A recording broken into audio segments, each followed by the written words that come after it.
الحمد لله وكفى وسلام على عباده الذين اصطفى أما بعد فأعوذ بالله من الشيطان الرجيم بسم الله الرحمن الرحيم إن ناشئة الليل هي أشد وطئا وأقوم قيلا صدق الله مولانا العظيم وقال نبينا صلى الله عليه وسلم لو أن نهرا بباب أحدكم يغتسل فيه كل يوم 5 مرات هل يبقى من درنه شيء؟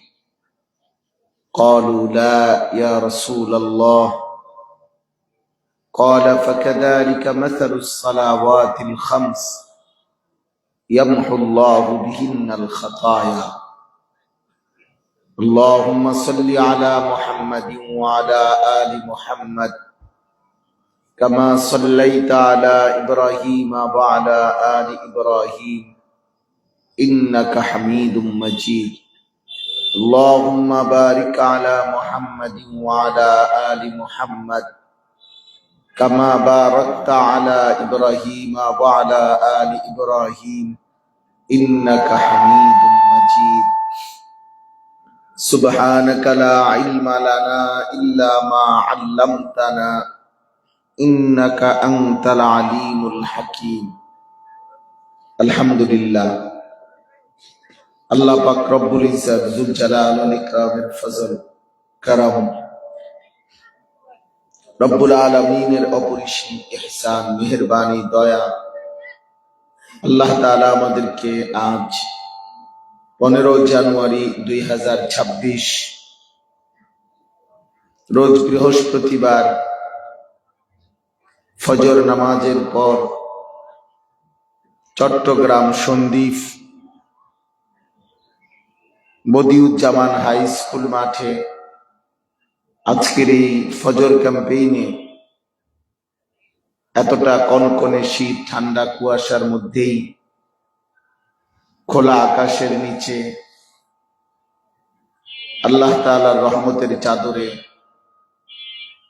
আল্লাহ তাআলাই আমাদেরকে আসবার বসবার আল্লাহর জন্যই জমা হওয়ার তৌফিক দান করেছেন। আলহামদুলিল্লাহ।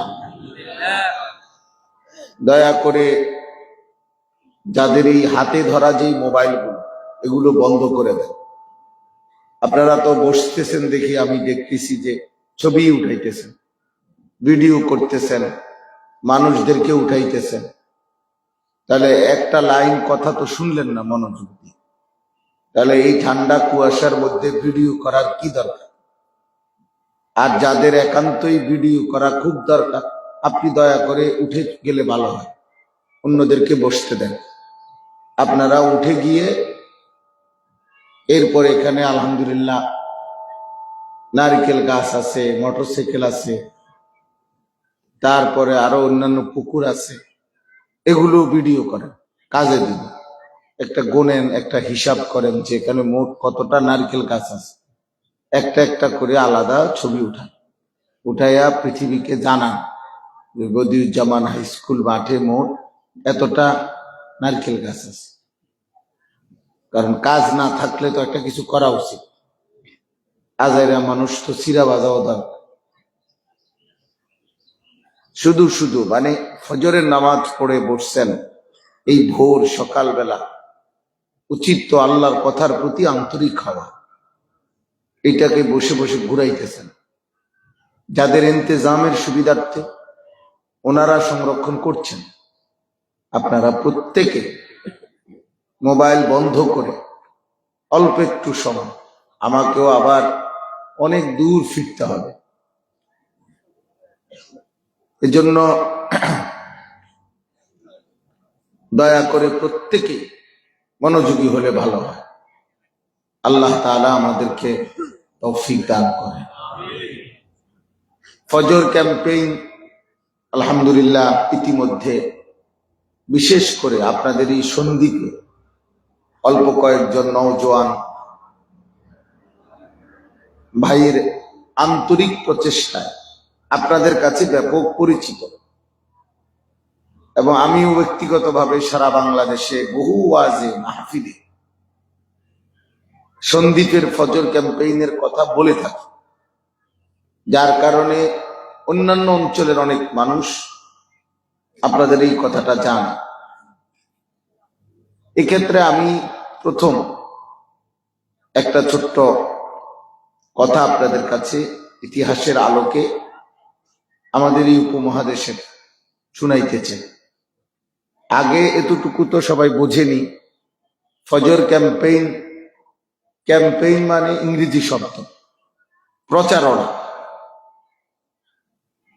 তো ফজর ক্যাম্পেইন মানে হলো ফজরের প্রচারণা, অর্থাৎ মানুষদেরকে ফজরের নামাজে উৎসাহিত করা, ফজরের নামাজের প্রতি প্রেরণা দেওয়া, ফজরের নামাজ যেন জামাতে পড়ে আদায় করে, এই জন্য ব্যাপক প্রচারণা। এটাই হলো ফজর ক্যাম্পেইন। তো আরো ভিন্ন ভিন্ন নাম হতেই পারে ফজরের নামাজের জন্য। দ্বিতীয় কথা হলো, আরবিতে তাফসীরের মধ্যে একটা গুরুত্বপূর্ণ মূলনীতি আছে, তাসমিয়াতুল কুল বি ইসমিল জুজ। একটি বিষয় উল্লেখ করে পূর্ণ বিষয়কে নামকরণ করা। অর্থাৎ যেমন কোরআনুল কারীমের সূরা ফাতিহার পরে প্রথম যে সূরাটি, মানে দ্বিতীয় সূরা, সূরায়ে বাকারা, আমরা সবাই এই সূরাটার নাম জানি, সূরায়ে বাকারা। সূরায়ে বাকারা কোরআনুল কারীমের সবচেয়ে বড় সূরা, 286টা আয়াত। এই সূরা কোরআনুল কারীমের সবচেয়ে বেশি আহকাম, শরীয়তের বিধান এই সূরার মধ্যে, সূরায়ে বাকারার মধ্যে। কিন্তু বাকারা এই শব্দের অর্থ হচ্ছে গাভী, গাভী। তাহলে এখন নাম যদিও গাভী, গাভী সম্পর্কিত বনি ইসরাইলের জামানায় একটি গুরুত্বপূর্ণ ঘটনা গাভীকে কেন্দ্র করে এই সূরার মধ্যে আছে, আলোচনা আছে। কিন্তু পুরা সূরাটা 286 আয়াত, এটা কোনো এই গাভীর ঘটনা না। মানে ধরেন এটা কোনো গরুর রচনা না, যে একটা রচনা এটা, এরকম না। বরং এখানে নাম যদিও বাকারা, এটাকে একটি অংশ এই সূরা, কিন্তু আলোচনা এখানে বহুমুখী। অর্থাৎ এই সূরাতে ইসলামী শরীয়তের অন্যান্য শত শত বিষয় নিয়ে আল্লাহ তাআলা উল্লেখ করছে, কিন্তু নাম বাকারা, গাভী। আমার বলার উদ্দেশ্য হলো, আমি এরশাদ ভাই এবং মাওলানা আব্দুর রহমান ভাই, ওনাদেরকে যারা, বিশেষ করে আরো কয়েকজন, এবং কালকে রাত্রেও আমরা মাইক ভাঙ্গা মাদ্রাসায় এই জন্য যুবক ভাইরা বসছিলেন রাতের 1টার পর, তো তখনও বলছি এটা, যে শিরোনাম যদিও ফজর ক্যাম্পেইন, কিন্তু এই ফজরকে নাম ধারণ করে 5 ওয়াক্ত নামাজের প্রচারণা, ফজরকে নাম ধারণ করে মানুষের আখিরাতের কল্যাণ আরো কিছু কাজের পরিকল্পনা, ফজরকে ধারণ করে মানুষের দুনিয়াবি প্রয়োজন পূরণের জন্য যৌক্তিক ইনসাফপূর্ণ মানুষের হালাল চাহিদা প্রয়োজন পূরণের জন্য সেবামূলক উদ্যোগ নেওয়া, ইত্যাদি ইত্যাদি। কিন্তু মূল প্রচলিত ধারার কোন রাজনীতি, অথবা প্রচলিত ধারার কোন রাজনৈতিক দল, অথবা প্রচলিত ধারার কোন রাজনৈতিক ব্যক্তিকে প্রতিষ্ঠিত করা, এই উদ্দেশ্য থেকে শতভাগ মুক্ত থেকে আল্লাহর জন্য, আখিরাতের জন্য আরো বহুমুখী কাজ ফজর ক্যাম্পেইনের সদস্যরা গ্রহণ করতে পারে চাইলে। ব্যাটারি আসেনি,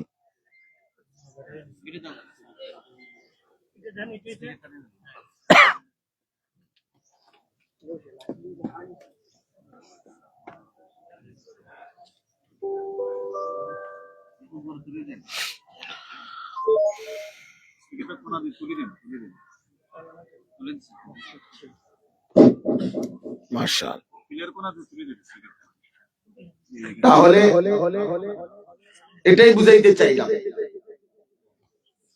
যে ফজর ক্যাম্পেইন শুধুই ফজরের নামাজ, এটা তার বড় শিরোনাম, তার মূল এজেন্ডা, কিন্তু এটাকে হাতে রেখে সামনে রেখে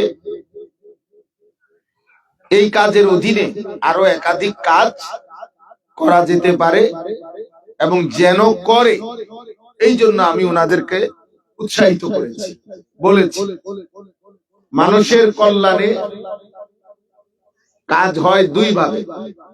এক, মানুষের আখিরাতমুখী জীবন গঠন। দুই, মানুষের দুনিয়াভি বৈধ চাহিদা পূরণ। একটা হলো একটা মানুষের জিন্দেগি পরিবর্তন করে আখিরাতের জান্নাত উপযোগী জীবন গঠনের জন্য মেহনত করা। কিভাবে সে কবর, আখিরাত, হাসর, পরকাল, মিজান, ফুলসিরাত, জান্নাত, জাহান্নাম থেকে বাঁচা, এই জন্য কি করণীয়? এর জন্য মেহনত না করলে, চেষ্টা না করলে, অব্যাহত প্রচারণা না করলে, সবাই মিলে আন্তরিক হয়ে চেষ্টা না করলে এমনি হয় না। আপনি তাকে একটা বাংলা বই দিয়ে দিবেন, আপনি তাকে দুই চারটা কথা দুই একদিন বলে দিবেন, আর এতে করেই সে জুনায়েদ বাগদাদি হয়ে যাবে। জুনায়েদ বাগদাদি নিজে এত সহজে হয়ে যান না। দুই চারটা যে ভালো হয়ে চলবা, আল্লাহকে ডাকবা, কোনো অন্যায় করবা না, এই দুইটা কথা বললেই একটা মানুষ পরিবর্তন হয় না। একটা মানুষের জীবন গঠন এই দুই কথাই যথেষ্ট। দীর্ঘদিনের অব্যাহত মেহনত, প্রচারণা এর জন্য জরুরি, এর জন্য জরুরি। এই জন্য মানুষের প্রথম কল্যাণ তাকে আখিরাত চিনানো।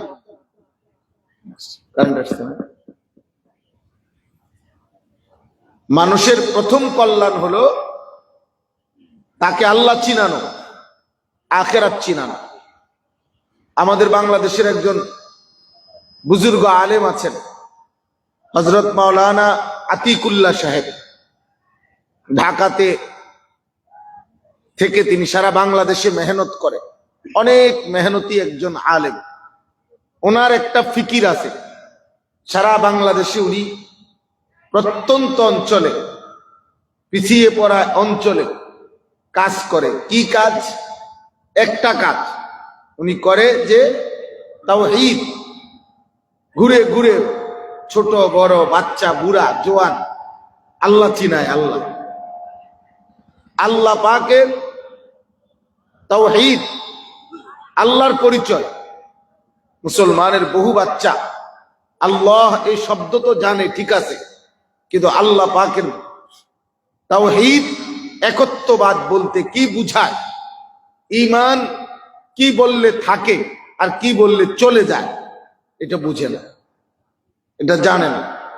এমন হাজারো মানুষ আছে বেচারা তো জানেও না তার ঈমান নেই। এমন হাজারো শব্দ আছে, বিশ্বাস আছে, উচ্চারণ আছে, যা বললে ঈমান থাকে না, ঈমান থাকে না।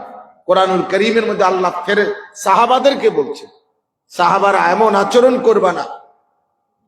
সাহাবীদেরকে বলছে, আন তাহবাতা আমালুকুম ওয়া আনতুম লা তাশউরুন। এমন হবে যে তোমাদের পুরা জিন্দেগীর আমল একসাথে শেষ হয়ে যাবে, অথচ তোমরা জানতেও পারবে না, জানতেও পারবে না। ওয়া আনতুম লা তাশউরুন, অথচ তোমরা জানবেও না।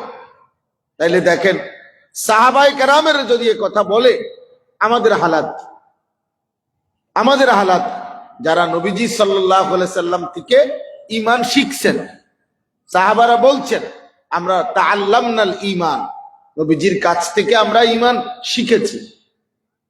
এই জন্য আমার ভাই, মানুষের প্রথম কল্যাণ উখরিজাত লিন্নাস, মানুষের জন্য আল্লাহ আমাদেরকে সৃষ্টি করেছেন। মানবতার প্রথম কল্যাণ কি? মানবতার প্রথম কল্যাণ হলো তাকে তার সৃষ্টিকর্তার সাথে পরিচয় করায় দেওয়া। মানবতার প্রথম কল্যাণ হলো তাকে তার রবের সামনে কপাল ঝুঁকায় দাও। মানবতার প্রথম কল্যাণ হলো তাকে তার অনন্তকালের মৃত্যু পরবর্তী জীবনের জন্য তাকে স্মরণ করানোর পাথেয় সংগ্রহ করে দেওয়া, নয়তো তার কল্যাণ হবে না। ক্ষণিকের খাদ্য খাবার, ক্ষণিকের দিল পরিবর্তন না করে আল্লাহর ভয়, আখিরাতের ভয়, হালাল হারামের ভয়, এইটা না করে ক্ষণিকের কিছু উপকার, এই উপকার কার্যকর হয় কম। মানে বৈশ্বিক দুনিয়ার যেটা আমরা বেশি করি বা বেশি হয়, সেটা হলো মানুষের দুনিয়াবি প্রয়োজন পূরণে অনেক কল্যাণমুখী সংগঠন আছে, অনেক অনেক। অর্থাৎ কাউকে বন্যার্ত মানুষকে সহযোগিতা করে, ক্ষুধার্ত মানুষকে সহযোগিতা করে, এরপরে শীত বস্ত্র দিল, রক্ত দিল, এরপরে রাস্তাঘাট সংস্কার করে দিল, এরকম অনেক সেবামূলক কাজ। এটা নিষেধ না, এটা ক্ষতিকরও না, এটা অবশ্যই সওয়াব। মানুষের কল্যাণ, মানুষকে দুনিয়াবি বিভিন্ন প্রয়োজন পূরণ করে দেওয়ার জন্য সেবা দেওয়া, এটাও কল্যাণ। কিন্তু মনে রাখতে হবে, আল্লাহকে চিনানো, আখিরাতকে চিনানো, তার চূড়ান্ত কর্তব্য আখিরাত, সেটা তাকে পরিচয় করানো। হালাল হারামের পার্থক্য, আখিরাতের ভয়, কবরের ভয়, জাহান্নামের ভয়, এটা তার অন্তরে তৈরি করা, এটা তার মূল প্রকৃত কল্যাণ, প্রকৃত উপকার। ওয়ালাদ-দারুল আখিরাতু খায়রুল লিল্লাযীনা ইয়াত্তাকুন আফালা তাআকিলুন। আল্লাহ তাআলা বলেন যে আখিরাতের ঘর জান্নাত, এটাই মুত্তাকিদের জন্য উত্তম। আফালা তাআকিলুন, তোমরা কি বুঝবে না? ওয়া ইন্নাদ দারাল আখিরাতা লাহিয়াল হায়াওয়ান লাউ কানু ইয়ালামুন। আল্লাহ বলে, যদি আমার বান্দারা বুঝতো তাহলে এটাই তাদের জন্য উত্তম ছিল, যে আখিরাতের ঘর জান্নাতই হচ্ছে মূলত জীবন। আল্লাহ জীবন বলছে আখিরাত, দুনিয়া পার হওয়া। কামাতারি রাকিবিন, নবীজি বলছে দুনিয়া কি? নবীজি বলছে দুনিয়া এক মুসাফির পথিক, যে রাস্তা পার হচ্ছে, পার হইতেছে, মাঝ পথে প্রচন্ড গরমের কারণে একটা গাছের নিচে একটু সময় বিশ্রাম নিছে, আবার আপন গন্তব্যে চলে গেছে, গাছটাকে গাছের জায়গাতেই রেখে গেছে। আল্লাহ নবী বলেন, ইন্নামা মাসালি ওয়া মাসালুদ দুনিয়া কারাকিবিন ইস্তাযাল্লা তাহতা শাজারা। আমার উদাহরণ আর দুনিয়ার উদাহরণ এমন, যেন এক মুসাফির পথিক চলতেছিল দূর কোনো গন্তব্যে, পথিমধ্যে কোনো গাছের নিচে গরমের জন্য একটু ছায়া নেওয়ার জন্য সে বসলো। সুম্মা রাহা ওয়া তারাকাহা, অতঃপর কিছু সময় পরে আবার সেই আপন গন্তব্যে ছুটলো, গাছটাকে গাছের জায়গায় রেখে গেল। সেই আদম আলাইহিস সালাম থেকে কত মানুষ এই পৃথিবীর উপর দিয়া অতিক্রম করে করে আজ চলে গেল। এই কিছু সময় পার করে করে কেউই থাকলো না, আমরাও থাকবো না। কোথায় গেল বাপ, কোথায় গেল দাদা, কোথায় গেল পূর্বপুরুষ? অহংকারীরা কই, অনুগতরাও কই? কেউই নাই। সেজদা দিতে দিতে আব্দুল কাদের জিলানী হলেও কবরে যাইতে হয়, নাফরমানি করতে করতে ফেরাউন নমরুদ হইলেও কবরেই যাইতে হয়, পৃথিবী ছেড়ে দিতে হয়। তাহলে এটা একটা রাস্তা পারাপারের জায়গা, অতিক্রমের জায়গা একটা দুনিয়া। তো জীবন কোথায়? তাই বেঁচে থাকার সার্থকতা, জীবনের সার্থকতা, জীবনের তৃপ্তি, বেঁচে থাকার সৌন্দর্য, খোদার কসম আখিরাত। কি বলেন না? লাহিয়াল হায়াওয়ান, আল্লাহ বলছে ওইটাই জীবন, ওইটাই লাইফ, এটা পার হওয়া, এটা পার হওয়া, দুনিয়া কোন রকম পার হওয়া, এতটুকুই জীবন। ওইখানে আনন্দ, ওইখানে মৃত্যু যার সাথে থাকে, অ্যাক্সিডেন্ট যার পাশে হয়, অসুস্থতা যার সঙ্গী, তার আবার তৃপ্তি কিসের? আমরা এমন এক জীবন পার করি, ভোগ করি, যেই জীবনে প্রতি ঘন্টায় মৃত্যু পাশে থাকে, যে কোনো সময় মরে যাইতে পারে। 2, যে কোনো সময় অ্যাক্সিডেন্ট হইতে পারে। 2, 3, যে কোনো সময় অসুস্থ হয়ে যেতে পারে। তাহলে মৃত্যু যার সঙ্গী, অসুস্থতা যার সঙ্গী, অ্যাক্সিডেন্ট যার সঙ্গী, তার আবার আনন্দ কিসের? আনন্দ কিসের? তার আবার ফুর্তি কিসের? এই ফুর্তি অবস্থায় যদি মরে যায়, আমার শেখ আল্লামা মুফতি মুশতাকুন নবী কাসেমী হযরত বলেন, সব সময় বাসে গাড়িতে যে মানুষগুলো গান বাদ্য, নারীর ছবি, এই অস্থির দৃশ্যগুলো দেখে, আহা, এই মানুষগুলো চলন্ত পথে হাওয়ার উপরে চলতেছে, এই অবস্থায় যদি সে অ্যাক্সিডেন্ট করে, তাহলে মৃত্যুবরণ করে, এই বেচারা তো তওবা করার, আল্লাহকে একটা ডাক দিবার অনুভূতিও পাইল না, সে তো গুনারত অবস্থায় মরে গেল। যার মৃত্যু হইল গুনার মধ্যে, যার মৃত্যু হইল পাপের মধ্যে, হায় দোস্ত, তার আখিরাত কি হবে? সে দাঁড়াবে কেমনে আখিরাত? আল্লাহ তাআলা কুরআনুল কারীমের মধ্যে বলছেন, প্রত্যেকটি মানুষের ঘুমের সময়, সূরা জুমারের মধ্যে আছে, আল্লাহ তাআলা তার রূহ, তার দেহ থেকে তার রূহ আলাদা করে রাখে। প্রত্যেক মানুষের প্রতিটা ঘুমকে বলা হয় মৃত্যুর ভাই, অর্থাৎ মৃত্যুরই একটি অংশ। তাহলে ঘুম মানে কি? ঘুম আসছে মানে কি? এই কিছুক্ষণের জন্য রূহটা দেহ থেকে আলাদা হয়ে গেছে, আলাদা। তাইলে আল্লাহ কোরআনে বলছে, ফায়ুমসিকুল্লাতী কাদা আলাইহাল মাউত ওয়া ইউরসিলুল উখরা ইলা আজালিন মুসাম্মা। আল্লাহ চাইলে রূহটা কারো জন্য আটকাইয়া রাখে, কারো জন্য ফেরত দেয়। দেও ইলা আজালিন মুসাম্মা, একটি নির্দিষ্ট সময়ের জন্য বারবার রূহ ফেরত দেয়, কিন্তু প্রতিবারই আমাদের দেহ থেকে রূহ ঘুমের সময় আলাদা করে আল্লাহ যেন বলে, বান্দা, এ নিতেছি দিতেছি নিতেছি দিতেছি নিতেছি দিতেছি, একদিন নেব আর দেব না, একদিন নেব আর দেব না, মানে দেব না।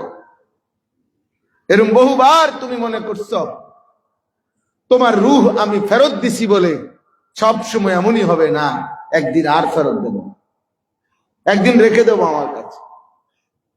তো আমার সব সময় আমরা এটা ভাবি যে রাত ভর সারাদিন 5 ওয়াক্ত নামাজ পড়লো না, রাত্রিবেলা যে ঘুমাইলো, সকালবেলা যে ঘুমিয়েই রইল, কোথায় গেল এশা, কোথায় গেল ফজর? আহা, এই ঘুম যদি আর না ভাঙে, এই রূহ যদি আর ফেরত না আসে। আমার আপন দুলা ভাইয়ের চাচা, উচ্চ শিক্ষিত মানুষ, উনি রাত্রিবেলা একদম স্বাভাবিকভাবে ঘুমাইছেন, সকালবেলা আবার দরজার সিটকারি ভাঙ্গা খুলে ভিতরে ঢুকছে, দেখছেন উনি মারাই গেছেন। কখন মারা গেছেন কেউ জানে না, কেউ জানে না। তাইলে ভাই, আমার বলার উদ্দেশ্য হলো যে এক মানুষের সবচেয়ে বড় কল্যাণ আখিরাতের কল্যাণ। আল্লাহ মনে করায় দাও, মাওলানা ইয়াহিয়া আপনাদের সামনে বলল, হযরত আলী রাদিয়াল্লাহু তাআলা নবী বলছে, আলী, একটা লোককেও, নবীজি বলছেন খায়বারের যুদ্ধের দিন হযরত আলীর হাতে নবীজি পতাকা তুলে দিছিলেন, আর বলছিলেন আজ আলীর হাতেই খায়বার বিজয় হবে। তখন আল্লাহ নবী সাল্লাল্লাহু আলাইহি সাল্লামের সাহাবী এই আলী, উনি বলছিলেন, ইয়া রাসূলুল্লাহ, আমি যাচ্ছি, শেষ দুশমন ইহুদিরা খায়বারের মধ্যে ছিল, একটা লোক বাকি থাকতে আমি ফিরবো না, সব আজকে সমান করে নেব, সোজা। আলী তো আলী, কইছে তো কইছে, আসলেই সমান করে ফেলল। আল্লাহ নবী সাল্লাল্লাহু আলাইহি সাল্লাম তখন আলীকে বলছে, আলী না না থামো, প্রত্যেককে আগে কালেমা পেশ করবা, ইমানের দাওয়াত দিবা, এর আগে কারো গায়ে আঘাত করবা না। তখন আল্লাহ নবী তখন ওনাকে বলছে, আলী মনে রেখো, তোমার বলার দ্বারা যদি কোনো এক আল্লাহর বান্দা হেদায়েত পায়, কালেমাওয়ালা হয়, আল্লাহ চিনে, আখিরাত চিনে, হায় আলী, গোটা আরবের লাল চিহ্ন বিশিষ্ট সবগুলো দামি ওট তোমাকে হাদিয়া দেওয়ার চাইতে সেটা কোটি গুণে উত্তম। এ তোমার জীবনের সবচেয়ে বড় আয়োজন। আমি এক ভাইকে আল্লাহর পথ দেখাইছি, বলতেছিলাম এটা জরুরি বাপ, এটা অনেক বড় নিয়ামত। আজ আপনি বুঝবেন না, আপনি আখিরাতে বুঝবেন। যে মানুষগুলোকে আপনি আল্লাহর দিকে ডাকছিলেন, তাদের আমলের সমপরিমাণ সওয়াব যখন আপনার আমল নামায় দেখবেন, আপনি খুশিতে পাগল হয়ে যাবেন। আহা কি করলাম! আমি যদি আরেকটু বলতাম, আমি যদি আবার বলতাম, ওদের পুরো আমলের সমপরিমাণ নেকি মিলবে। তাইলে বললাম, মানুষের প্রথম কল্যাণ তাকে আল্লাহ চিনানো, আখিরাত চিনানো, তাকে তার চূড়ান্ত গন্তব্য চিনানো, এটা বড় কল্যাণ। আর দ্বিতীয় কল্যাণ হইল মানুষের দুনিয়াবি, আর্থিক, মানসিক বিভিন্ন প্রয়োজন। এই যে বললাম, বন্যার্থ, শীতার্থ, রোগাক্রান্ত, তারপরে অভাবী, দুস্থ, পীড়িত, অসহায়, বঞ্চিত, পথশিশু, বিধবা, এতিম, অসহায়, যত বিপন্ন, দুস্থ, এই মানুষগুলোর আর্থিক বা দুনিয়াবি প্রয়োজন পূরণের সেবা দেওয়া, এটাও কল্যাণ। কিন্তু এটা দ্বিতীয় স্টেপ। আজ আমাদের মধ্যে এইটার প্রবণতা অনেক আছে, কিন্তু আল্লাহ চিনানো, আখিরাত চিনানো এটা কম, এটা কম। নিজের মধ্যেও আখিরাতের প্রেরণা কম, মানুষের সেবাও আছে অনেক।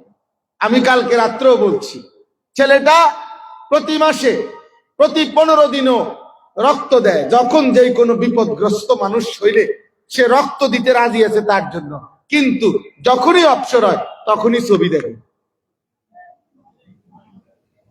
তখনই উলঙ্গ নাচ দেখে। মনে বুঝেন নাই কথাটা? যতবার ডাকে সে, ততবারই প্রয়োজনে কোমর সমান পানিতে নাইমা মানুষকে আপনার ত্রাণ দিবে। কিন্তু আজকে 3 বছর 5 বছর সে কোনো মেয়ের সাথে বিবাহ বহির্ভূত হারাম প্রেম করে, তো এ তো নাফরমান। তো তুই বেটা শীত বস্ত্র দিয়েই কি আর রক্ত দিয়েই কি? তোর আখিরাত কি হবে? আখিরাত কি হবে বাবা?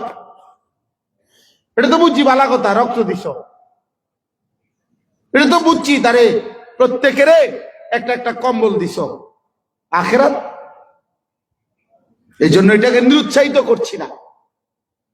সেবামূলক কাজকে আমরাও করি আলহামদুলিল্লাহ, কিন্তু আমি দেখছি আমার ছোট্ট অভিজ্ঞতায়, রিক্সা দিছি, সেলাই মেশিন দিছি বহুবার, কমপক্ষে 6 মাস 3 মাসের মাথায় আবার খোঁজ নিছি, রিক্সাও নাই, সেলাই মেশিনও নাই,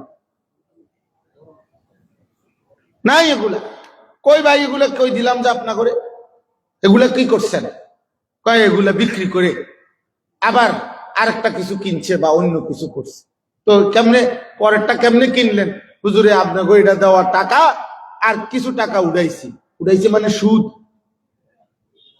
উড়াইছো বেটা, আমরা বুঝি না।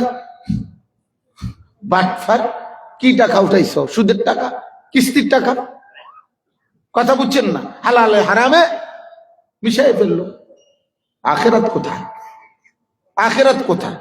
হুজুর দোয়া করবেন, 3 লাখ টাকা মিলাইছি কষ্ট মষ্ট করিয়া। কেমনে মিলাইছেন? কেমনে মিলাইছেন? আমার কাছে হুজুর জমানো ছিল 1 লাখ, 2 লাখ টাকা লইছি। কেউ কইতে লইছেন? এটা মাড়ির তলেরতে না নারকেল গাছের তে? সুদে, কিস্তিতে, কিস্তিতে। আল্লাহ নবী সাল্লাল্লাহু আলাইহি ওয়াসাল্লাম বলছেন, লাআনাল্লাহু আকিলার রিবা ওয়া মুকিলাহু ওয়া শাহিদাইহি কাতিবাহু। আল্লাহর নবী বলছেন যে সুদ খায় তার উপরে আল্লাহর লানত, যে সুদ দেয় তার উপরে আল্লাহর লানত, যে সুদের সাক্ষী হয় তার উপরে আল্লাহর লানত, যে সুদের কথা লিখে দেয় তার উপরে আল্লাহর লানত। লানত তার উপরে, লানত। তো বেটা লানতের জিন্দিগি নিয়া কম্বল দিলে কি লাভ হবে? লানতের জিন্দিগি নিয়া বনরুটি খাওয়াইলে কি লাভ হবে বলেন? অতএব আমি দেরি করব না, আপনাদেরও ব্যস্ততা আছে, কিন্তু এটা বুঝতে শিখেন, বুঝতে শিখেন। আখেরাত বড় জিনিস বাপ, আল্লাহর কাছে যাওয়ার অনুভূতি, পরকালের অনুভূতি। পৃথিবীর সকল যুগে কাফের বেঈমান মুশরিকদের অব্যাহত সর্বযুগের চেষ্টা, মনে রাখবেন, প্রত্যেক যুগের জাহিলিয়াত, প্রত্যেক যুগের বেঈমান নাফরমান পাপী, তাদের একটাই বড় চেষ্টা, আল্লাহর বান্দাদেরকে আখেরাত ভুলায় দাও। ফুর্তি করো, নাচো, গাও, দুনিয়া ভোগ করো, জীবন একবারই, লাইফ একবারই। কথা এটা আমরাও কই, হেরাও কয়, জীবন একবারই, এটা আমিও কই, এও। কিন্তু আমরা বলতে চাই জীবন একবার, আর আসবেন না, অতএব এখনই আমল করেন। ওই বলতে চায় জীবন একবার, আর আসবে না, এখনই ফুর্তি করো। কথা একই, দৃষ্টিভঙ্গি ভিন্ন, দৃষ্টিভঙ্গি ভিন্ন। ওরা শুধু দুনিয়া শিখাইতে চায়, দুনিয়া ভোগ করতে চায়। আজকের গোটা ইউরোপ কিসের আয়োজন? আখেরাতের আয়োজন, আখেরাতের আয়োজন। হেলিকপ্টার দিয়ে ঘাস দেয়, কত আধুনিক করছে, কত আধুনিক করছে। প্রতিনিয়ত চেষ্টা, আরো দ্রুত গতি, আরো দ্রুত গতি। 30 যেই বাহন 1 ঘন্টায় পৌঁছাইতো, তো সেটা এখন আধা ঘন্টায় পৌঁছায়, সেটা 20 মিনিটে পৌঁছায়, সেটা 5 মিনিটে পৌঁছায়। চেষ্টা হলো বিদ্যুতের গতিতে পৌঁছানো, অর্থাৎ শুধু গতি, শুধু আরো গতি, আরো গতি। 3G, 4G, 5G, 6G, আরো আগো, আরো দ্রুত, আরো দ্রুত, আরো দ্রুত, আরো গতি, আরো সুন্দর, আরো চাকচিক্য, আরো আধুনিক, আরো মডার্ন, আরো ভোগ। নারীকে আপনার, ওই দিন আমার এক 3 পিসওয়ালা এক কোম্পানির উনি বলল, কয় যে শুধু হুজুর আমাগো কোম্পানির 3 পিস আছে কমপক্ষে 4,500 ডিজাইন। 4,500 ডিজাইন যদি একটি কোম্পানির 3 পিসের মডেল হয়, ডিজাইন হয়, সব দিয়ে একসাথ করলে, 30টা কোম্পানি একসাথ করলে, 50টা কোম্পানি একসাথ করলে, নারীকে পৃথিবীর মানুষের কাছে লোভনীয়, আকর্ষণীয়, এই পুরুষের চোখে, এই যুবকদের চোখে নারীকে অসভ্য হিসাবে উপস্থাপনের জন্য কত লক্ষ আইটেম,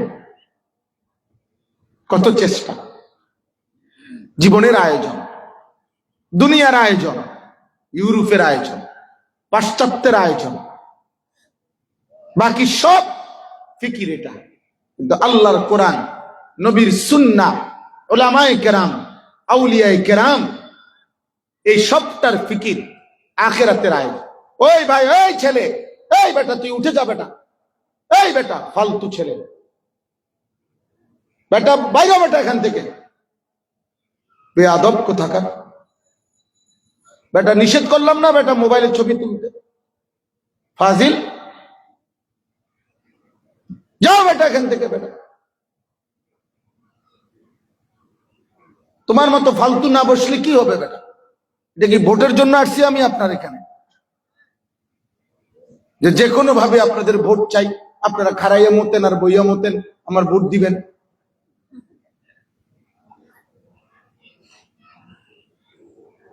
আল্লাহর কথা একজনকে বললো সওয়াব হয়, কিন্তু ফালতু মানুষকে 1,00,000 বছর বললেও লাভ হয় না। যে কলস উল্টানো, সে কলসে পানি পড়ে না। যেই গ্লাস উল্টায় দিছে, ওই গ্লাসে আটলান্টিক মহাসাগরের পানি ঢাললেও ওই গ্লাসে পানি কি হবে না? কারণ এটা তো গ্লাস উল্টানো। এজন্য যে দিল বিক্ষিপ্ত, ওই দিলে কথা ঢোকে না। হাদিসে আমরা নিজে পড়ছি, সাহাবায়ে কেরাম বলতেন, আমরা নবী সাল্লাল্লাহু আলাইহি সাল্লামের কথা যখন শুনতাম তখন মনে হতো আমাদের মাথা আমাদের দেহ থেকে আলাদা করে রাখছে, মাথায় নাই লড়ব করতে, এমন ছিল। কসম খোদার হাদিস এটা। মাথা আমাদের শরীর থেকে যেন বিচ্ছিন্ন। যাই হোক, তাইলে বলতেছিলাম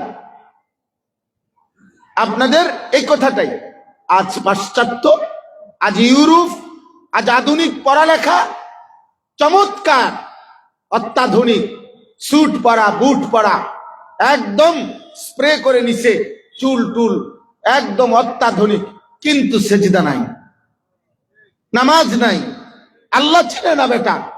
কথা তো খুব সুন্দর, স্যুট বুট তো খুব পরিচ্ছন্ন, ভদ্রলোক, কথার বাংলা উচ্চারণ অনেক সুন্দর, ইংরেজি উচ্চারণ অনেক সুন্দর, কিন্তু এক খোঁচা দিছে 1 কোটি টাকা নাই। এক খোঁচা দিয়া কলমের 300 কোটি টাকা মাইরা দিছে। কি ভদ্রলোক, টেহা মারলা কেন? তুই তো ভদ্রসুর, কথা বলেন না কেন? তুই তো ভদ্র ডাকাত, তুই তো ভদ্র হারাম খোর বেটা। আল্লাহ কোথায়? আখেরাত কোথায়? মৃত্যু কোথায়? কবর কোথায়? পরকাল কোথায়? তুমি বুঝলে, আমরা এটা বুঝি না, আমরা বেকুব। আপনি ভাত খাইয়া বড় হইলে, আমরা হুজুররা চিরা খাইয়া বড় হইছি মিয়া, এটা বুঝবো না কেন? আপনার সার্টিফিকেট থাকলে, আমারও তো সার্টিফিকেট আছে, আমার কয়টা লাগবে সার্টিফিকেট? আমার এই মৌলানা কুষ্টিয়া ইসলামী ইউনিভার্সিটি থেকে অনার্স মাস্টার্স করা, আলহামদুলিল্লাহ। ও আমার ছাত্র, আমার এই সমস্ত কাজের ফিকির করে। আমি আনছি কালকে ওর সাথে করে যে তুমি ফজর ক্যাম্পেইনের, ও নিজেও ওয়াইস আলেম, বলছি ফজর ক্যাম্পেইনের এটা দেখো, ওই ভাইদের কাছে কথা কও, 1 মিনিট হইলো বলো।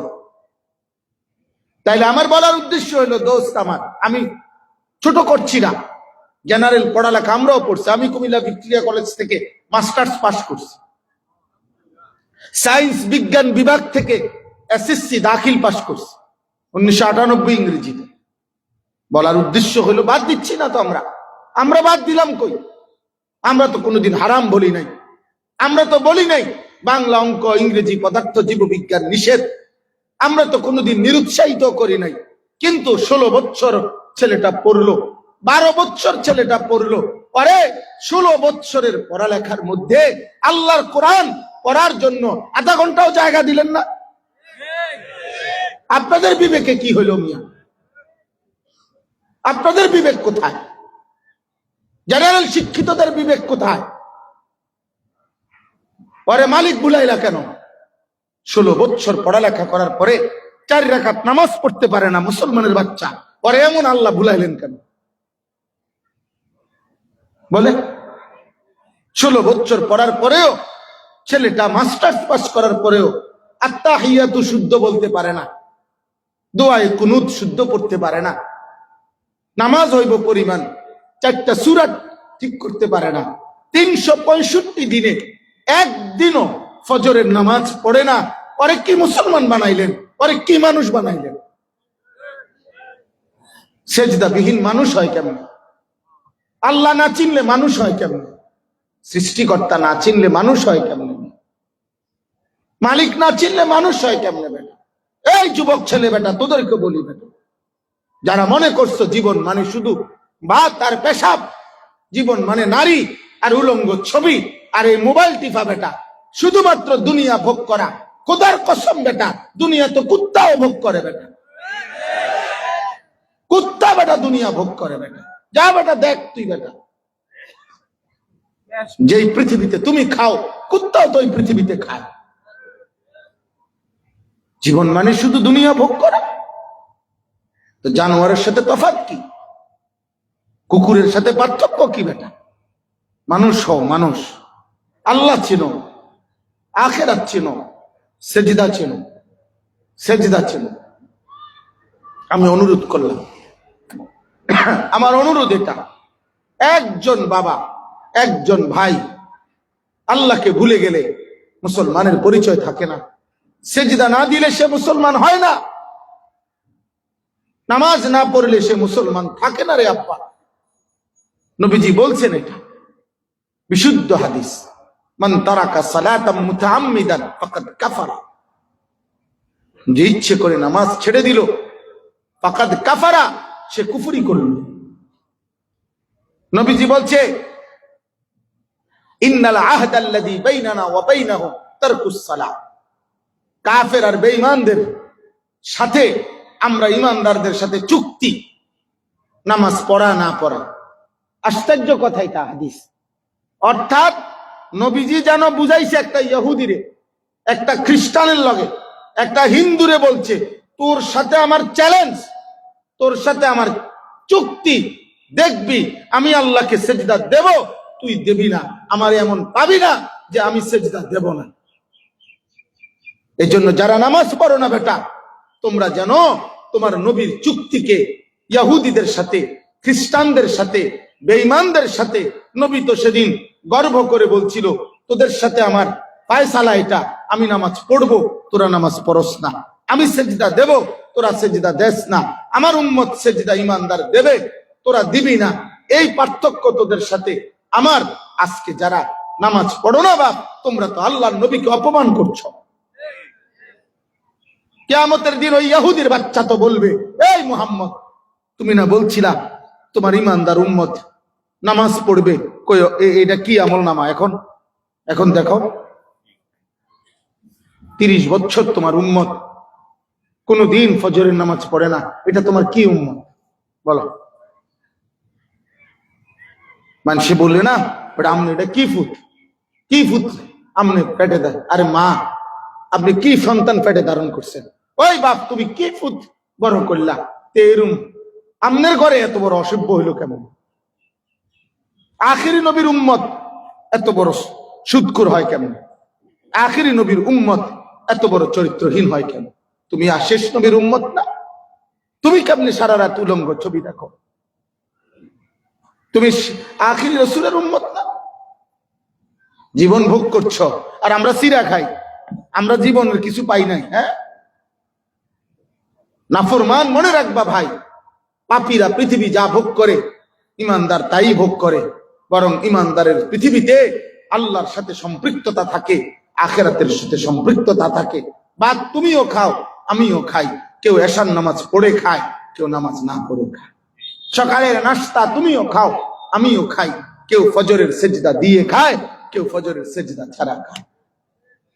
ফজরের নামাজ যে পড়ে না, আউলিয়া বুজুর্গরা বলে, ফজরের নামাজ যে পড়ে না, ভোরের কুত্তা, সকালের কুত্তা আল্লাহর কাছে বলে, আল্লাহ প্রথম চোখ মেলে কোন বেনামাজিকে যেন না দেখি।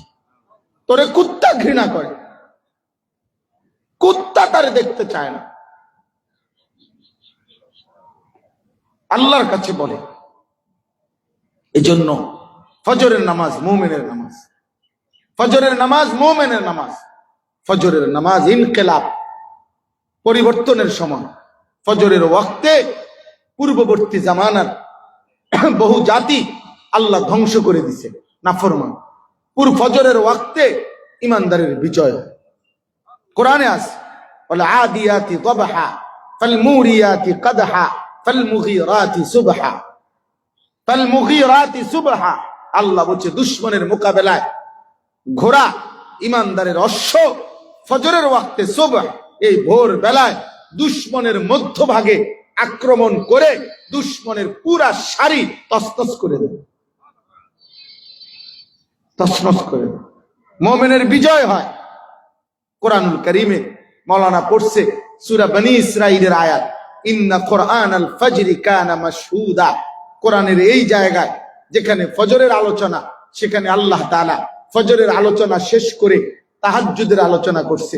তাহাজ্জুদের আলোচনা শেষ করে দোয়া করতে বলছে। নবীজিকে বলছে, বন্ধু 5 ওয়াক্ত নামাজ, ফজর সহ তাহাজ্জুদ নামাজ, বেশি বেশি দোয়া, এই 3 জিনিস যদি আপনি আমাকে দেন, আমি আল্লাহ ওয়াদা দিলাম, অকুল জা আল হাক্কু ওয়া যাহাকাল বাতিল।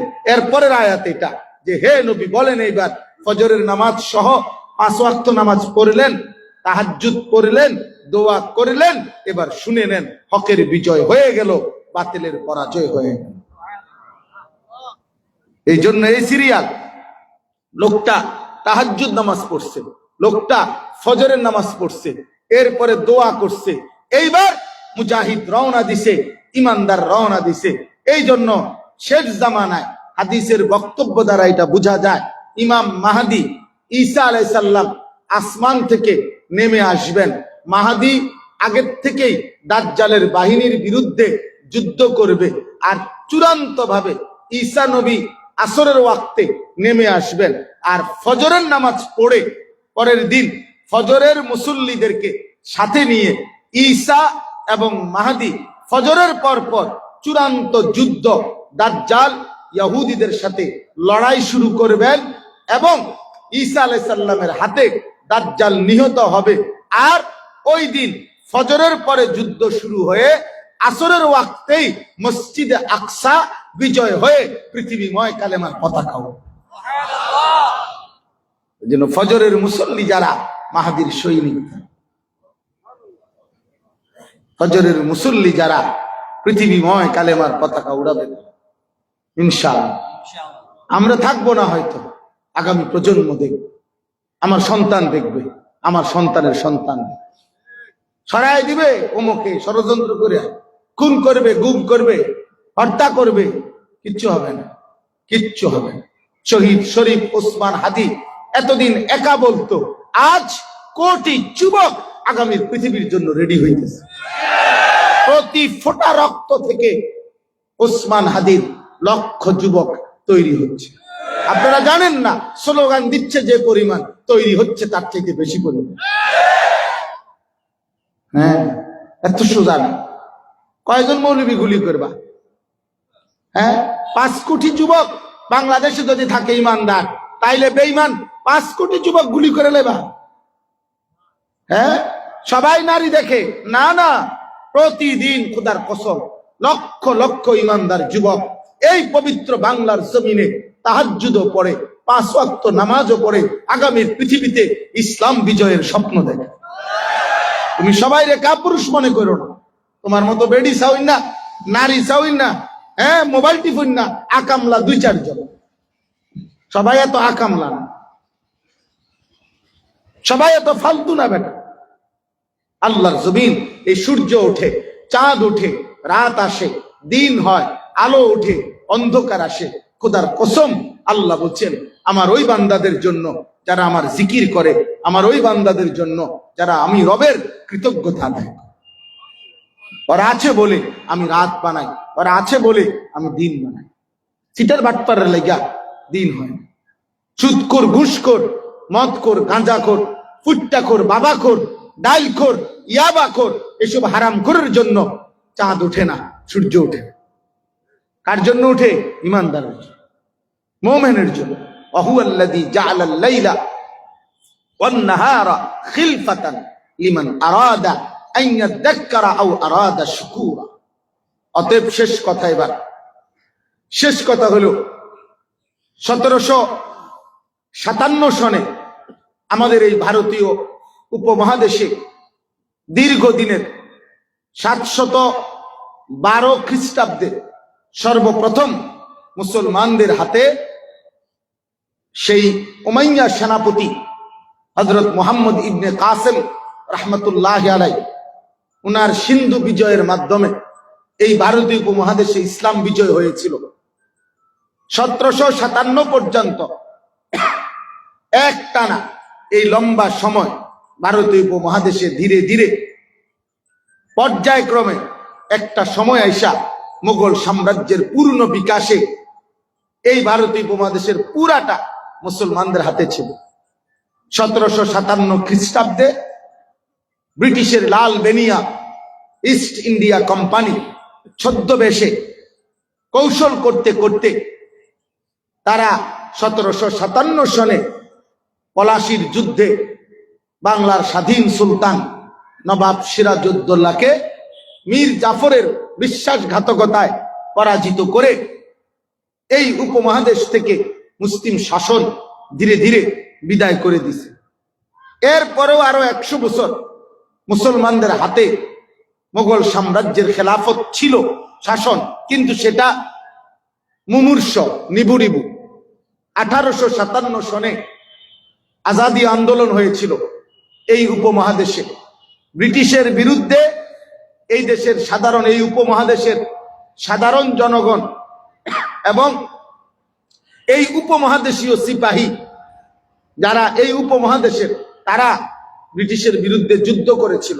একটানা 8 মাস লড়াই হয়েছিল, কিন্তু তখনও কিছু মুনাফিক গাদ্দার মীর জাফর বিশ্বাসঘাতক ষড়যন্ত্র করে বিজয়ের দ্বার প্রান্তে পৌঁছে গেছিল, কিন্তু সেইখান থেকে আপনার সেই বিজয়টাকে তারা ব্যর্থতায় পর্যবসিত করে দিয়েছে। আপনাদের এই চট্টগ্রামের হাবিলদার রজব আলী সেই ব্রিটিশ পিরিয়ডের এক বিখ্যাত মোমেন, যেই মোমেন ব্রিটিশের বিরুদ্ধে যুদ্ধ করতে করতে এই পার্বত্য চট্টগ্রামের কোনো না কোনো পাহাড়ি অঞ্চলে গোপন কোনো জায়গায় হারায় গেছে, আর খুঁজে পায় নাই তাকে ব্রিটিশ একবারে। কিন্তু সে বলছিল যে আমি যুদ্ধ করতে করতে হারিয়ে যাব প্রয়োজনে, কিন্তু এই চেহারা ব্রিটিশের সামনে আর কোনোদিন নত করব না। আজাদি চেয়েছিল, সে আজাদি চেয়েছিল। এরপরে 1857 সনের পরে ব্রিটিশ সম্পূর্ণভাবে লক্ষ লক্ষ এই আজাদি আন্দোলনে যারা অংশগ্রহণ করেছে, হাজার হাজার লাখ লাখ আলেম সাধারণ জনগণকে ফাঁসিতে ঝুলাইছিল। প্রতিটা গাছের মধ্যে মানুষের লাশ ঝুলাই রাখত, হাজার হাজার লাখ লাখ লাখ লাখ।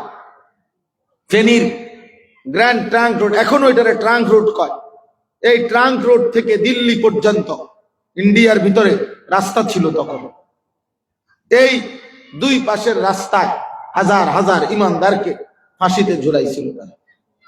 যখন চিন্তা করছিল যে তখনকার যুগের বুজুর্গ ওলামারা আর কোনোভাবে মুসলমানের অস্তিত্ব রাখবে না ব্রিটিশ, তখন একেবারে একেবারে অজপাড়াগা নিভৃত এক এলাকা আপনার 1866 খ্রিস্টাব্দে, অর্থাৎ আজাদি আন্দোলনের 9 বছরের মাথায় এই পৃথিবীতে একেবারে গোপন নীরব নিভৃত এক পল্লীতে ঐতিহাসিক দারুল উলুম দেওবন্দ মাদ্রাসা প্রতিষ্ঠিত হয়েছে 1866-তে।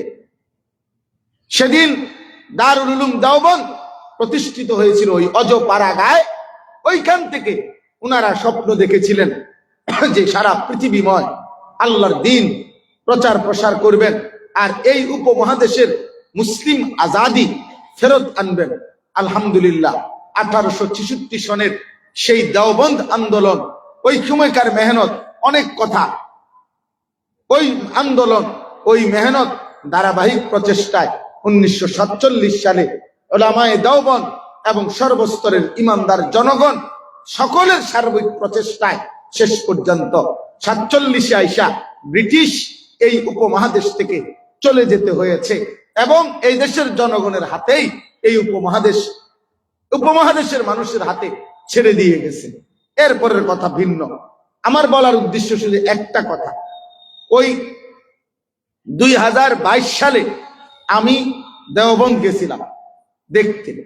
তো 1866-র পরে প্রায় 150 বছরের এই বছর 160 বছর, মানে 2026 160 বছর রানিং। এখন 100 মনে করেন 56 বছর পরেও আমি যখন গেছি তখনও দেখছি গরুর গাড়ি, মহিষের গাড়ি দিয়ে মানুষ চলাচল করে এখন ওইখানে।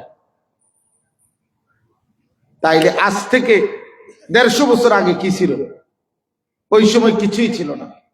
এই সময়ের আপনার আন্দোলন, মেহনত, চেষ্টায় একটি গ্রামের অজপাড়াগা থেকে শুরু হয়েছিল। আজকে ঐতিহাসিকভাবে এটা সত্য যে গোটা পৃথিবীতে যেখানেই মানুষের অস্তিত্ব আছে, মানুষ আছে, সেখানেই দেওবন্দি ধারার কোনো না কোনো আলেমের দ্বীনি মেহনত আছে। এটা ঠেলাঠেলি না, এটা ঠেলাঠেলি না, ধাক্কাধাক্কি না, মূলত এটা বাস্তবতা, ঐতিহাসিক বাস্তবতা, চিরন্তন বাস্তবতা। এটা আমার বলার উদ্দেশ্য এই কথাটাই। আমি কালকেও বলছি, আজকে ওই শেষ কথাটা বলতে চাই। এই ফজর ক্যাম্পেইন আলহামদুলিল্লাহ সারা বাংলাদেশে চলতেছে কম বেশ, কিন্তু সন্দ্বীপে এটার সূতিকাঘাত শুরু হইল ব্যাপকভাবে।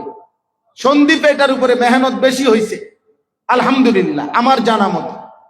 অতএব একদিন ইনশাআল্লাহ সারা পৃথিবী স্মরণ করবে এই ফজরের মুসল্লি বৃদ্ধির এই মেহনতের সর্বাগ্রে কাদের নাম যেদিন উচ্চারিত হবে, হতে পারে সেদিন আপনাদের সন্দ্বীপের নাম সবার আগে উচ্চারিত হবে।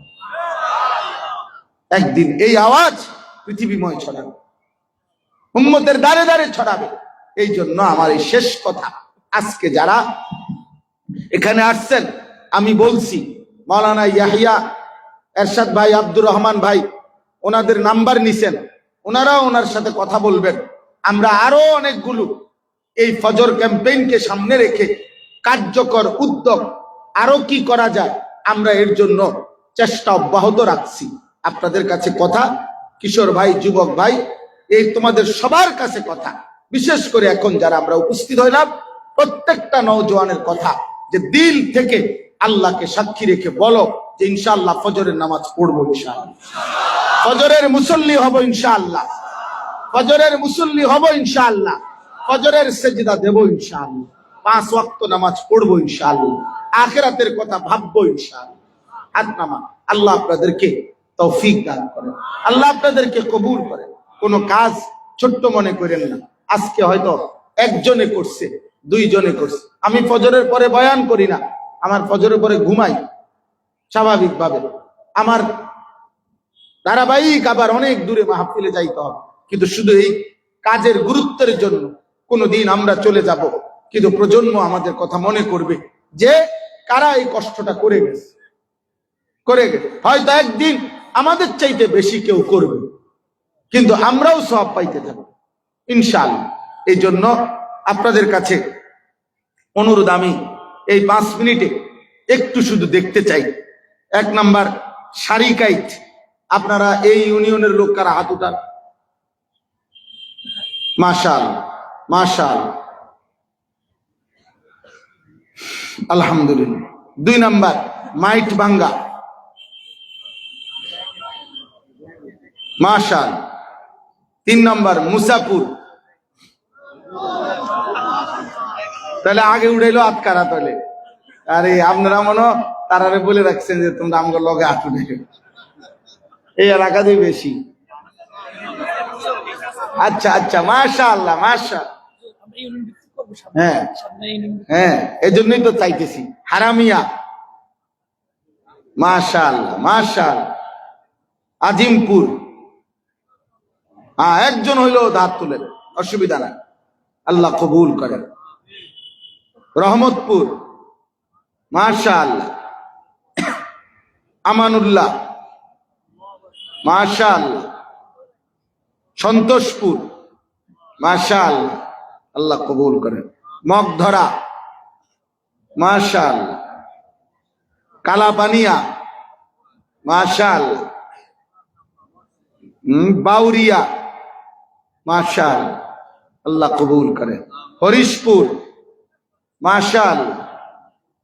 গাছুয়া, সুবহানাল্লাহ। দেখো কোন ইউনিয়ন বাদ যায় না। আল্লাহ আপনাদেরকে কবুল করেন, আল্লাহ আপনাদেরকে কবুল করেন। আপনাদের কাছে অনুরোধ, আমাদের মাওলানা আব্দুর রহমান ভাই, মাওলানা আব্দুর রহমান ভাই কই? এই যে মাওলানা আপনাদের এলাকায় খেদমত করে মাওলানা আব্দুর রহমান ভাই। এরশাদুল্লাহ ভাই কই? এই যে এরশাদ ভাই, আলহামদুলিল্লাহ। জামাল ভাই আছেন? মাশাআল্লাহ। জহির ভাই আছেন? কই? হ্যাঁ, আরো আছেন আমাদের মাওলানা মাহমুদুল হাসান ভাই, সবাই আলহামদুলিল্লাহ। আপনাদের কাছে আমার অনুরোধ, আমার শেষ অনুরোধ হইল, আপনারা প্রত্যেকটা ইউনিয়ন ভিত্তিক ফজর ক্যাম্পেইনের এই কাজ আপনারা করবেন, বলেন ইনশাআল্লাহ। কি কাজ? মানে 12 তারিখ নির্বাচন নাকি? যেভাবে হোক, যে যার সুবিধাজনক, সাইপা হোক, যাইতা হোক, একদিকে ঢুকায় দাও, এই না না। ফজর, ফজর কোন নামাজ? ফজরের নামাজ, ফজরের নামাজ। আপনাদের কাছে আমার অনুরোধ, ইনশাআল্লাহ ওনারা ঘুরে ঘুরে প্রত্যেক ইউনিয়নে আলাদা জিম্মাদার করে দিবে। আপনাদের কাছে অনুরোধ, ওলামায়ে কেরামের তত্ত্বাবধানে, ওলামায়ে কেরামের নিগরানিতে আপনারা ফজর ক্যাম্পেইনের এই কাজ ইনশাআল্লাহ করবেন। বলেন ইনশাআল্লাহ, বলেন ইনশাআল্লাহ। আল্লাহ তাআলা আপনাদের এই কষ্ট করে ঠান্ডা শীত কুয়াশার মধ্যে খোলা আকাশের নিচে আপনারা যারা এসেছেন বসেছেন, আল্লাহ আপনাদের সকলের ফিকির, হিম্মত, মেহনত আল্লাহ কবুল করে নেন। আল্লাহ তাআলা ফজর ক্যাম্পেইনের এই আওয়াজ সন্দ্বীপের মাটি থেকে সারা পৃথিবীময় পৌঁছায়া দেন। আল্লাহ আপনাদেরকে কবুল করেন। এই দ্বীপের মানুষের প্রত্যেকটা মানুষকে আল্লাহ তাআলা আল্লাহমুখী, আখিরাতমুখী বানায়া দেন। আমিন। সুবহানাল্লাহি ওয়া বিহামদিহি, আলহামদুলিল্লাহি রাব্বিল আলামিন। আল্লাহুম্মা আনতাস সালাম ওয়া মিনকাস সালাম, তাবারাকতা ইয়া যাল জালালি ওয়াল ইকরাম। মাওলায়ে কারীম আপনি মাফ করে দেন, রব্বে করিম আপনি মাফ করে দেন, আয় করিম আপনি মাফ করে দেন, আয় মাওলা আপনি মাফ করে দেন। ঈমান দান করেন, ইলম দান করেন, তাকওয়া দান করেন, ইজ্জত দান করেন। আল্লাহ ফজরের মুসল্লি বানায় দেন, ফজরের মুসল্লি বানায় দেন, 5 ওয়াক্ত নামাজের মুসল্লি বানায় দেন। আপনার এক এক বান্দাকে ফজরের নামাজে মসজিদমুখী করার মতো হিম্মত দান করেন, বুঝাইবার মতো জবানে বরকত দান করেন, ফিকির করার মতো হৃদয়ে কলিজায় বিবেক দান করেন। আল্লাহ এই কিশোররা, এই যুবকরা, বাবারা, চাচারা, আল্লাহ এই ঠান্ডা কুয়াশা করে আপনার জন্যই এসেছিল। মাওলা আপনি একজনকেও বঞ্চিত কইরেন না, একজনকেও না, একজনকেও না, একজনকেও না। আপনি উত্তম বিনিময় দান করেন, উত্তম বিনিময় দান করেন। প্রতি ফোঁটা কুয়াশার পানিতে আল্লাহ আমার এই বাবা ভাইদের জিন্দিগির গুনাহ মাফ করে দেন, গুনাহ মুছে দেন মাওলা, গুনাহ সাফ করে দেন। আল্লাহ যে ভাইদের, যে উদ্যমী বাবাদের ফিকিরে এই ফজর ক্যাম্পেইন চলতেছে, আল্লাহ আপনি এদেরকে এই মেহনত নাজাতের উসিলা বানায় দেন, নাজাতের উসিলা বানায় দেন। আরো যুবকদেরকে এই কাজের সাথে অংশগ্রহণ করার তৌফিক দান করেন। আমাদের প্রত্যেককে মানুষের কল্যাণে, আখিরাতের ফিকিরে কিছু করার তৌফিক দান করেন। আল্লাহ আল্লাহ এই মেহনতকে কবুল করেন, ইখলাস দান করেন, ইখলাস দান করেন। আল্লাহ প্রত্যেককে সেজদাওয়ালা কপাল বানিয়ে দেন, কাঁদনেওয়ালা চোখ বানিয়ে দেন। রব্বির হামহুমা কামা রব্বায়ানি সগীরা। আয় আল্লাহ আমার দেশকে নিরাপদ করে দেন, একজন ইনসাফগার, ন্যায়পরায়ণ শাসক আমাদেরকে দান করেন। আল্লাহ কোন জালেমের হাতে তুলে দিয়েন না, কোন জালেমের হাতে তুলে দিয়েন না রে মাওলা। জুলুমের শিকার কইরেন না মাওলা।